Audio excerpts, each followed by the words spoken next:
আল্লাহর ঘর শুধু ইট বালু সিমেন্টের স্থাপনা নয়, এটি মুসলমানের ঈমান, ভালোবাসার একটি সিজদার ঠিকানা, যেখানে প্রতিদিন আকাশ বাতাস মুখরিত হতো আল্লাহ আকবার ধ্বনিতে। আজ সেখানে বইছে নদীর গর্জন। যে মিনার থেকে মানুষকে ডাকা হতো নামাজের দিকে, সেই মিনারই আজ নদীর বুকে বিলীন হয়ে গেছে। ইন্না লিল্লাহি ওয়া ইন্না ইলাইহি রাজিউন। নোয়াখালীর হাতিয়া ভূমিহীন বাজারে লোকমানিয়া বড় জামে মসজিদে এক হৃদয় বিদারক সংবাদ। বহু বছর ধরে এই মসজিদ ছিল এলাকার মুসলিমদের ইবাদতের প্রাণকেন্দ্র। প্রতিদিন 5 ওয়াক্ত নামাজ, জুম্মার খুতবা, রমজানের তারাবি, কোরআনের তিলাওয়াত, সব মিলিয়ে মসজিদটি ছিল এলাকার মানুষের হৃদয়ের একটি অংশ। প্রকৃতির নির্মম পরিণতির কাছে সেই স্মৃতিগুলো আজ যেন একে একে হারিয়ে যাচ্ছে।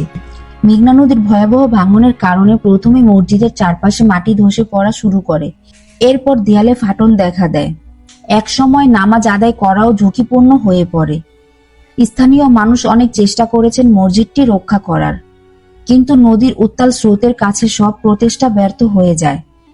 সম্প্রতি সামাজিক যোগাযোগ মাধ্যমে ছড়িয়ে পড়া ভিডিওতে দেখা যায় একসময় সুদৃশ্যের আজানের মিনার ও খুঁটি ধীরে ধীরে নদীর গর্ভে তলিয়ে যাচ্ছে। যে মিনার থেকে প্রতিদিন উচ্চারিত হতো আল্লাহু আকবার, আল্লাহু আকবার, আজ সেখানে নেমে এসেছে নিস্তব্ধতা। এই দৃশ্য দেখে অসংখ্য মানুষের চোখে অশ্রু নেমে এসেছে। একটি মসজিদ ধ্বংস হয়ে যাওয়া নিঃসন্দেহে অন্তত বেদনাদায়ক। তবে আমাদের মনে রাখতে হবে, আল্লাহ তাআলা কোনো গড়ের মুখাপেক্ষী নন, কিন্তু একজন মুমিনের ঈমান, তাকওয়া এবং আল্লাহর প্রতি ভালোবাসা কখনো ভেঙে যায় না।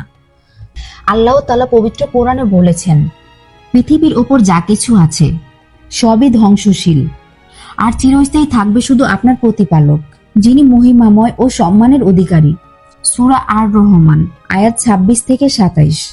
এই আয়াতটি আমাদের মনে করিয়ে দেয়, দুনিয়ার কোনো কিছু স্থায়ী নয়। রাজপ্রাসাদ, অট্টালিকা, বাজার, এমনকি বহু বছরের স্মৃতি জড়িত ভবনও একদিন ধ্বংস হয়ে যেতে পারে। কিন্তু যে ব্যক্তি আল্লাহর সন্তুষ্টির জন্য আমল করে, তার সেই আমল কখনো নষ্ট হয় না।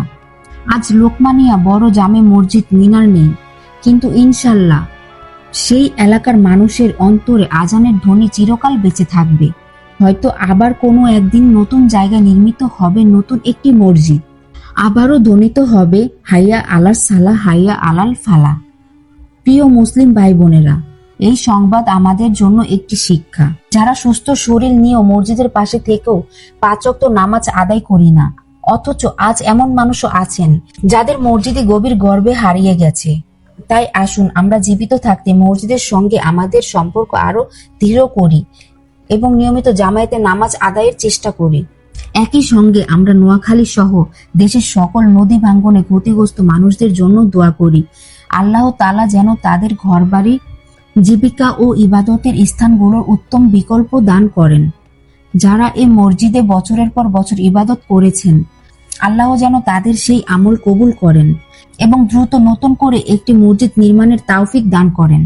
শেষ করার আগে একটি কথা, মসজিদ শুধু আলেমদের নন, ঈমানদের নন, মসজিদ আমাদের সবার। এখানে আল্লাহর ঘর নির্মাণ বা রক্ষার সুযোগ আসে, সামর্থ্য অনুযায়ী এগিয়ে আসো, প্রত্যেক মুসলমানের দায়িত্ব। আল্লাহ তাআলা আমাদের সবাইকে 5 ওয়াক্ত নামাজের হেফাজত করার তৌফিক দান করুক।